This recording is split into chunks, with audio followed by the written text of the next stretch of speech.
Bom dia! Está no ar o programa Dicas da Veveta. Aqui você vai saber tudo sobre o mundo pet. E hoje o tema da nossa entrevista é sobre a relação de pet com tutores. Muitas vezes isso traz muitos benefícios nessa relação e outras podem gerar inclusive doenças nesse convívio. Eu tenho a satisfação de entrevistar a psicóloga Patrícia Marra. Seja bem-vinda, Pati. Obrigada, Gabi. Um prazer estar aqui podendo falar um pouco dessa relação. Que bom. Paty, há 3 décadas a gente está tendo uma mudança da relação pet-tutores, né? O pet saiu do quintal para hoje estar dentro do convívio familiar. E nesse processo, a gente vê que o pet está ganhando, inclusive, hábitos humanos. E ganhando espaço, realmente.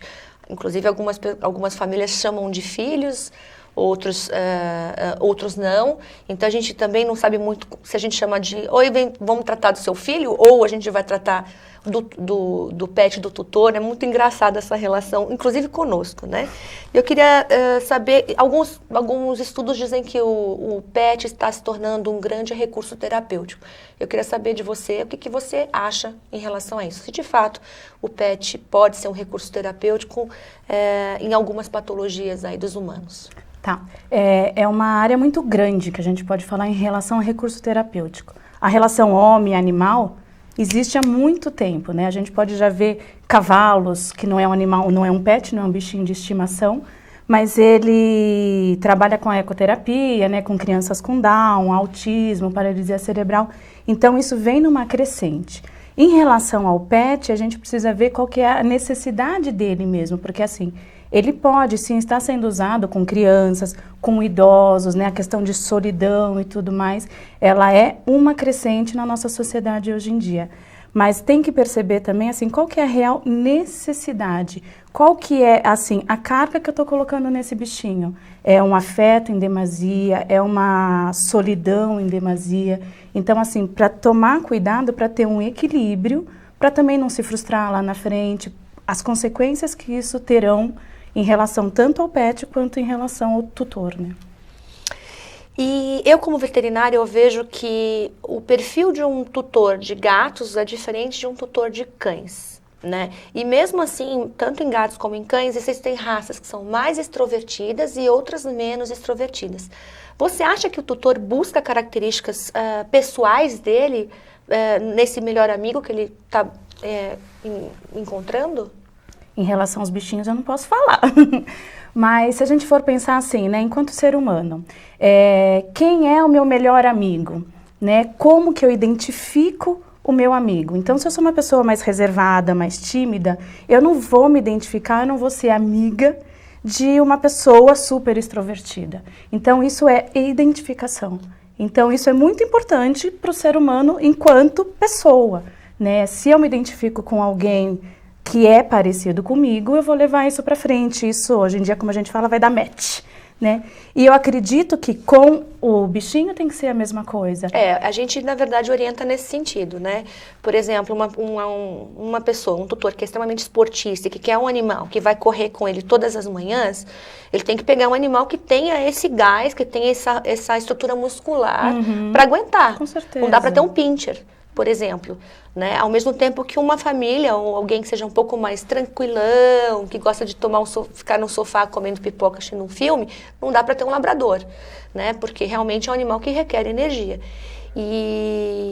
Mas eu acho que às vezes a gente vê isso, né? As pessoas pegando animais que são, eu não sei como é que eu posso dizer, opostos à característica pessoal deles. E às vezes isso dá certo, né? Os opostos se atraem, né? Tira o tutor do sofá, né? Se eu tenho um animalzinho que precisa andar e que está entediado de ficar dentro de casa, putz, aí o tutor vai, vamos lá, vamos passear. Então, é por isso que a gente te pergunta, né? Porque realmente, até que ponto os opostos se atraem ou eles se divergem, né? Isso eu acredito que precisa ser bem pensado na hora de você adquirir, comprar, adotar seu bichinho. Porque, assim, pode ser também um maltrato, né? Pode vir a se tornar um peso, tanto para você quanto para o bichinho. Então, isso, assim, é uma delicadeza, é uma preocupação que você tem que ter com as duas partes. Né, até prevendo o que pode acontecer, porque realmente, se aí você tem um bichinho que é agitado, quer sair, não sei o quê, e você está lá de bode em casa, né? Então, assim, tem que respeitar os limites dos dois, né? E não só dos dois, assim, do ambiente familiar, né? Se você tem criança, você vai pegar um bichinho que gosta de ficar quieto e o bicho vai ficar cutucando, a criança vai ficar cutucando o bichinho. Então, assim, tem que entender essas características de todos. Eu sempre digo que a pessoa que deseja adquirir um pet, que seja o pet que for, né? Coelho, hamster, peixe, cão, gato, tem que entender a sua vida, pelo menos falando em cão e gato, pelo menos estruturar essa vida em 15 anos. Então, se você, por exemplo, mora em uma casa de aluguel, é difícil você ter um animal de grande porte, porque hoje a casa que você mora tem essa facilidade de você morar e te permite um animal desse. Mas se você muda de casa e não permite, né? E aí, como que funciona isso? Atualmente, a gente vê famílias doando animais de anos com essas famílias, né? Eu não consigo entender essa relação tutor e animal que esteve do lado dessa família 5, 6, 7 anos e de repente ele resolve ir para um apartamento e se desfaz do animal como se fosse uma cadeira ou como se fosse um sofá. E o animal sente, porque o animal ele vive dentro de uma cadeia. Uma rotina. Não só uma rotina, mas ele vê, a gente sempre diz assim, que para o animal ele vê o tutor como um outro animal, né? Então eu sempre digo o seguinte, ou você está acima ou você está abaixo. Então, animais que não têm um domínio do tutor é falta de mostrar quem é o líder dentro de uma matilha, né? E aí, nesse conceito, a gente vê as pessoas doando bichos de anos com elas, né? Então, o que eu sempre falo, vai adquirir um animalzinho, procura entender as características, procura entender a vida, quais as necessidades desse animal, se é um animal que precisa sair, se é um animal que precisa de banho e tosa, se é um animal que precisa, se é um animal de grande porte, porque todo o tratamento de um animal de grande porte, às vezes é 2, 3 vezes mais caro que um animal de pequeno porte. Se isso cabe no seu orçamento ou não, para evitar de que você realmente, como você falou, né, Paty, tenha um problema, que o animal vire um problema e não vire uma solução, né? E aí, o que a gente tem enfrentado hoje também, Paty, é assim, as pessoas adquirem, resolvem comprar pets ou adotar pets. Em uma semana, eles desistem dessa aquisição, vamos dizer assim, né? E aí eles devolvem esses animais ou viram um problema. Já tive casos onde a pessoa sempre quis um pet, 10 dias com o pet, tinha um problema gigantesco e aí teve que arranjar uma outra família. Como que você vê essa situação? Isso é impulso? Como que você retrata essa condição da devolução? Da devolução? São vários os aspectos, né? Eu acho que é uma questão muito abrangente para a gente falar é isso ou é aquilo outro. Mas teria que ver, por que a pessoa resolveu adotar? Né? Às vezes porque tem uma criança que está muito sozinha, uma criança que é muito tímida, e então eles querem que essa criança, esse pet faça companhia para essa criança. Ou às vezes a pessoa fica muito sozinha, só que aí assim, justamente, o bichinho vai ficar o dia inteiro em casa sozinho, ou então ele faz muita bagunça e a pessoa não estava preparada para isso. E aqui é justamente, né, quando a gente pensa em pet, normalmente a gente pensa em cão e gato.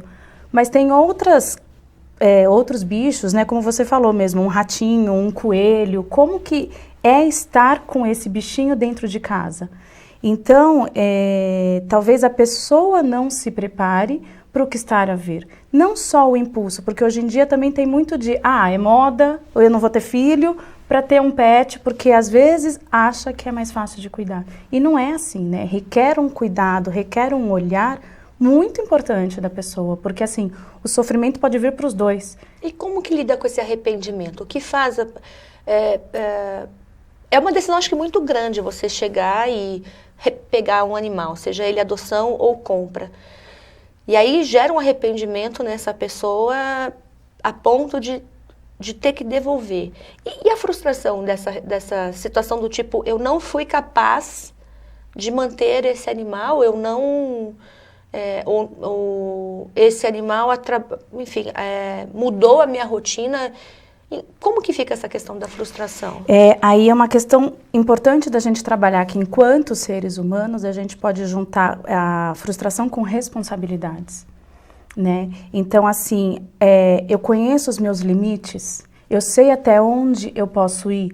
Aí a gente abrange para várias áreas, né? Não só em relação ao pet, né? Mas, assim, como eu estou preparado para lidar com essa perda, né? Foi no impulso, não foi no impulso? Então, assim, é muito delicado essa situação porque, infelizmente, a gente não está preparado para lidar com frustrações, né? E, ao contrário disso, a gente coloca uma expectativa tão grande em ter um pet, na alegria que ele vai trazer, né? O sonho é uma coisa tão linda, maravilhosa, que quando você lidar com a realidade, isso é mais complicado.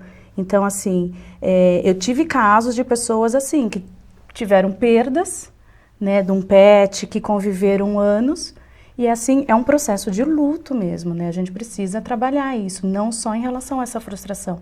Porque também tem, assim, o que você vai fazer? Você vai substituir? Você vai colocar um outro? Né? Isso também é uma outra questão que você substitui um familiar, né, vendo pela essa questão de que muita gente adota um animal de estimação como membro familiar. Pois é. Paulinho, solta aí nosso vídeo do Dicas para vocês. Oi pessoal, no Dicas da Veveta de hoje vamos falar de 9 alimentos altamente proibidos para seus pets. Eu sou a veterinária Gabriela Giraldi e antes de falarmos desse assunto altamente importante, não deixe de curtir esse vídeo e se inscreva em nosso canal. Vamos lá!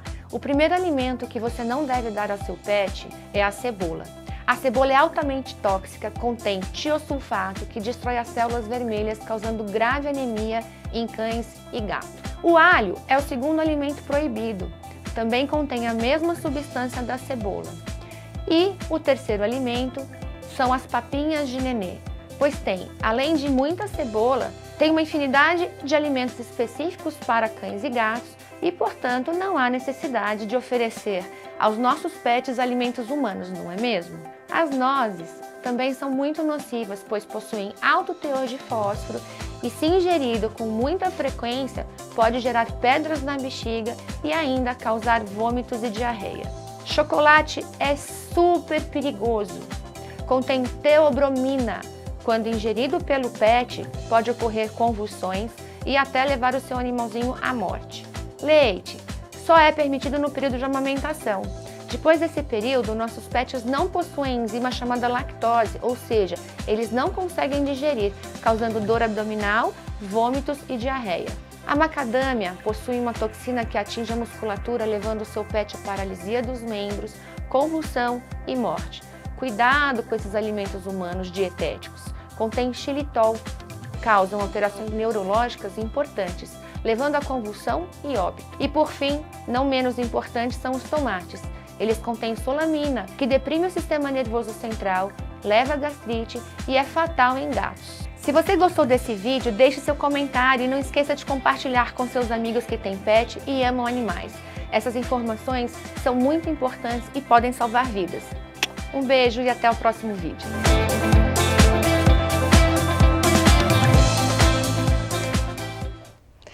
Olha só, queridas, dicas como essa, todas as semanas eu faço uma nova dica para vocês no nosso canal.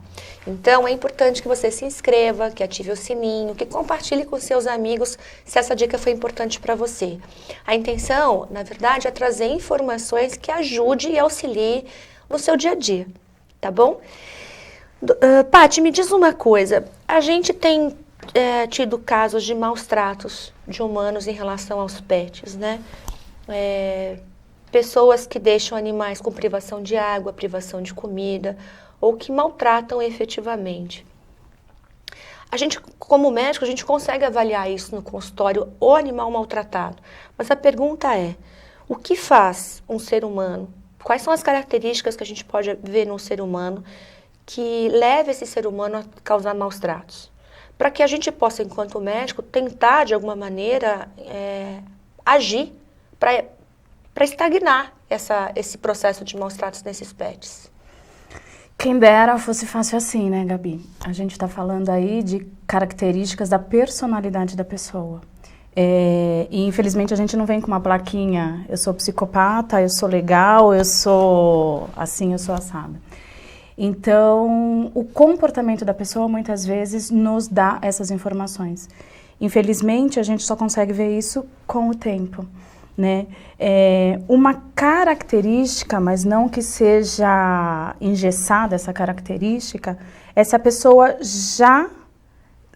sofreu maus tratos, ou se ela traz esse comportamento não só em relação a pet, como também em relação aos seres humanos, né? É o que a gente fala da convivência da pessoa, como ela é no dia a dia. Ela é uma pessoa carinhosa, ela é uma pessoa cuidadora, porque não necessariamente a pessoa tem que gostar ou não de bichos para maltratar os bichos. A pessoa pode não gostar e respeitar, saber qual que é o limite dela em relação àquele bichinho. Em relação aos maus tratos, a gente diz que é justamente assim, é uma pessoa que não sabe cuidar, não sabe o olhar para o outro. Então, é uma delicadeza, é uma linha muito tênue a gente conseguir perceber isso num primeiro olhar, num primeiro momento. Então, eu diria para você assim, que é um trabalho difícil mesmo e que aí cabe a nós, enquanto cuidadores de seres humanos e de bichinhos, tentar ir afinando mesmo com o dia a dia. É perguntar por que ela quer esse bichinho, o que ela quer fazer, qual que é a real intenção dela. Lógico que a pessoa não vai chegar e falar assim, eu quero largar porque eu quero ir passear só para fazer bonito para alguém e depois vou largar o bichinho. Uma pessoa dita normal, né? Não gosto muito dessa palavra, mas não falaria isso. Mas quando você vai, sei lá, adotar um bichinho e tudo mais, você pergunta isso, né? E como que é? Você já teve, você não teve? É meio que uma sondagem para entender também o que ela te responde, né? Porque se é uma coisa muito fantasiosa, pode ser que não seja real. Eu digo que, como médica, a minha primeira formação é pedagogia, né? E a pedagogia me ajudou muito nesse processo de tentar entender um pouco mais o ser humano, porque a gente é preparado com outro olhar também. E eu acho realmente, faço um apelo aqui às universidades, que tenha psicologia, que tenha matérias que abordem a relação seres humanos, né? Porque a gente, muitas vezes, como médicos, a gente tem que falar sobre óbito, a gente tem que falar sobre doenças terminais. Eu já tive casos de pessoas que, quando a gente fala para o tutor que o animal tem uma doença crônica progressiva grave e que vai morrer em pouco tempo, o tutor vira e fala assim, eu vou me suicidar. Desestrutura. E Patrícia, olha a responsabilidade que o médico tem em relação a esse tutor, em relação a esse animal. A gente não tem estrutura como médicos para lidar com esse nível de frustração desse tutor, a ponto de impedir. Imagina se essa pessoa se suicida. Como que fica o profissional em relação a isso? Né? Então, a gente tem que fazer todo um trabalho de psicologia de fato, né? Onde a gente tenta mostrar para ele que a vidinha desse pet dura menos e que, infelizmente, ele tem um câncer ou ele tem uma doença muito aguda e progressiva e que não tem cura. Uhum. E é muito complicado. E isso aparece no consultório para o meu lado, né? Eu já tive um caso de uma paciente que estava passando por esse processo. Ela já tinha perdido a mãe biológica, né? E o bichinho dela tinha sido diagnosticado com uma doença terminal. Ela foi para a terapia porque ela falou, o luto da minha mãe, tudo bem, já trabalhei, entendi e tudo mais. Mas como conviver agora com ele, que é a última parte da família que eu tenho, né? Então, assim, isso está sendo uma crescente também no consultório. Eu acho até que os psicólogos que lidam com esses pets, essas pessoas, deveriam fazer um contraponto com os médicos que cuidam dos animais dessas pessoas, sinceramente, porque ajuda, né? É a visão de um profissional cuidando da pessoa e a visão de um médico cuidando do pet. Eu acho que essa junção de profissionais, eu acho que é só benéfica, né? Pátia, deixa eu te falar uma outra coisa. Eu e meus colegas, a gente enfrenta muito um problema grave dentro dos consultórios, que é a mentira, né? Tutores chegam mentindo o caso de fato, ou escondendo parte da situação. Ai, poxa, doutora, isso aqui eu vi ontem. Você vê que é uma ferida crônica, antiga e tudo mais. O que leva? Porque você concorda que se ele levou para mim, é para que eu resolva o problema? E se ele mente para mim, ele dificulta que eu resolva o problema? Eu não consigo entender o que faz um ser humano mentir numa situação de consulta, né? Afinal, a gente está ali em prol do pet dele, né? É curiosa essa situação, né? Para não falar outros adjetivos. Por que uma pessoa mente? Né? Se a gente for pensar assim, o que leva uma pessoa a mentir? Mais uma vez, são N fatores. É uma questão matemática aí que eu nem sei se eu saberia resolver. Se a gente for pensar para o lado humano, a gente volta na questão da mentira em relação a uma frustração, em relação a uma vergonha. A gente pode associar a mentira a N fatores, mais uma vez. Então, assim, é entender o que leva esse paciente a mentir. Mais uma vez, é uma situação difícil e delicada da gente fazer isso num atendimento. Eu tenho, olha que contraponto, né? Pacientes que chegam na terapia, para fazer terapia pessoal, e mentem. O que eu costumo dizer? Que mentir ou omitir, às vezes, né? Como você falou, a ferida já está lá há um tempão, ele fala que está lá desde ontem. Ele está mentindo para ele. Na minha terapia, é o processo dele que ele está omitindo. Então, assim, essas informações ele está mentindo para ele. Então, é tentar entender essa lógica do que levou ele a essa mentira, porque às vezes é uma vergonha do fracasso. É uma frustração para ele e ele tem que aprender a lidar com isso. Não estou com isso justificando a mentira, né? Mas é entender que é uma coisa muito subjetiva e muito pessoal do indivíduo, enquanto ser único. Né? E isso é o que leva talvez ele a mentir, que leva ele a omitir alguma informação e tudo mais. Eu já tive casos onde o tutor consumia maconha e o animal veio quase morrendo por intoxicação Drogado. Da maconha, né? Ou de remédios, ou remédios para dormir e tudo mais. E a gente tem que chegar para o tutor, assim, pisando em ovos, né? Olha, me perdoa, com todo o coração, eu preciso saber se existe a possibilidade do seu animal ter ingerido um remédio, ter ingerido a maconha, né? E aí a pessoa morre de vergonha em relação a isso, você está vendo o caso. E teve uma situação que foi horrível, porque a gente contou para a mãe que o filho estava usando a maconha. O cachorrinho da família chegou intoxicado, tinha todo o quadro de intoxicação pela maconha. E a mãe foi descobrir que o filho era usuário por conta da intoxicação do animal. Patrícia deu um fuzuê naquele consultório, porque a mãe ligou para o pai e aquela coisa ficou uma loucura. E a gente, de novo, a gente não está preparado para lidar com isso, porque eu precisava dizer qual era o problema que o animal estava tendo. Enfim. São coisas que a gente só passa em consultório. Paulinho, solta para mim, então, o vídeo do GAS.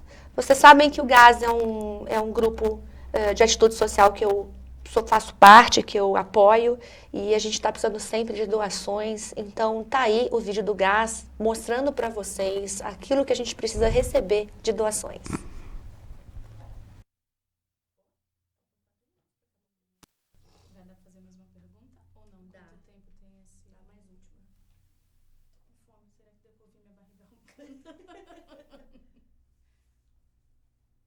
Qual que vai ser? Quer deixar das crianças para outro dia e qualquer coisa a gente faz um... eu vou quase terminar essa, com a das crianças. Você vai terminar com ela? Porque eu vou falar, qualquer coisa a gente faz uma só de criança. Não, depois a gente entra nisso, vamos falando das crianças. Vou falar um beijo. Opa. Olha só, você pode ajudar o Grupo GAS levando na Avenida Lins de Vasconcelos, 1988. Tudo aquilo que você puder doar é muito bem-vindo. Patrícia, Para a gente encerrar a nossa entrevista, que na verdade eu queria conversar muito mais, tem muito mais coisas para a gente saber, mas uma outra oportunidade a gente fala sobre o assunto. E se quiser saber mais, tem os contatos da Patrícia Marra para você aí, ou pode usar as nossas redes para a gente poder falar sobre passar as respostas que vocês precisam saber. Me diz uma coisa, com quantos anos a criança já pode ser cobrada de responsabilidades em relação ao pet? Colocar comidinha, limpar o local onde o animalzinho fica, até que ponto isso ajuda a criar responsabilidade nessa criança, ou você pede uma responsabilidade numa idade que ele não está pronto para assumir? Essa resposta eu posso dar em meia hora, tem um programa inteiro para isso, como vai ser? É muito delicado a gente falar essa questão de responsabilidade versus idade, ainda mais quando a gente está falando de uma criança. Ainda há pouco a gente estava falando de responsabilidade de adultos e a gente vê que muitas vezes ela falha. E na criança é uma questão assim de costume, né, de educação. Aí eu junto, né, a pedagoga com a psicóloga e a gente vê assim, como que você está educando o teu filho? Você ensinou o teu filho a tirar o prato da mesa com 5 anos, 4, não, desde pequenininho ele coloca a mamadeira na pia, né? Então assim... Nunca parei para pensar nisso. Mas e é verdade, a base é aí. Justamente, por que ele vai ter que ter responsabilidade com o outro se ele não tem com ele? Né? Ele guarda os brinquedos dele depois de fazer aquela bagunça na sala, que é saudável. Mas também é saudável essa educação, né? Então, assim... E, gente, pera lá, cocô fede, xixi molha, dá trabalho, né? Você não tem que só jogar um paninho em cima. Então, assim, essa responsabilidade vem da educação dos pais. Então, assim, é ensinar a... Guardar seu tênis depois que tira, colocar roupa suja no cesto. Gente, Patrícia, eu tô chocada porque de fato é isso. E a gente nunca parou. Como é que você... Se você não traz essa base pro seu filho, não tem como querer que ele cuide do pet. Exigir depois, porque é justamente assim, quando a criança pede, eu quero um cachorro, eu quero um cachorro, eu quero um cachorro, eu quero um cachorro. Aí a mãe vai lá e diz, eu vou te dar de aniversário. Ela fica naquela expectativa, mas ela sabe de tudo isso do cachorrinho, né? Ele sabe em relação ao cuidar ou não cuidar, não é o merecer ou não merecer. E isso fica triste também, porque assim, você só vai dar se ele fizer isso. E a gente costuma dizer, inclusive, para as crianças, se você for obediente, eu vou te dar um cachorrinho. Então ele é obediente naquele espaço. Aí depois como fica? E aí tem outras questões para trás, porque é justamente como que o bichinho vai ficar depois, né? O pai vai ter condições de cuidar? Ou tem alguém, né, um outro cuidador em casa que dê essa atenção para esse bichinho? Então eu diria que a coisa mais embaixo. É mais embaixo. Gente, eu adorei essa dica, Paty. Realmente, eu nunca tinha parado para pensar nisso, mas é fato, dentro do consultório a gente pode falar para o cliente mesmo, né, para o tutor. Poxa, mas o seu filho tira o prato de comida? Então, se não tira, se não põe a roupa suja no cesto, não tem como ele resolver cuidar do pet. Ele não conhece, desculpa, ele não conhece essa realidade, ele não conhece essa responsabilidade. Né? Então é assim, é aí que você vai ensinar o beabá da coisa, né? Os primeiros passos até para amanhã ou depois ele não ser um adulto que possa abandonar um cachorro, um bichinho por aí.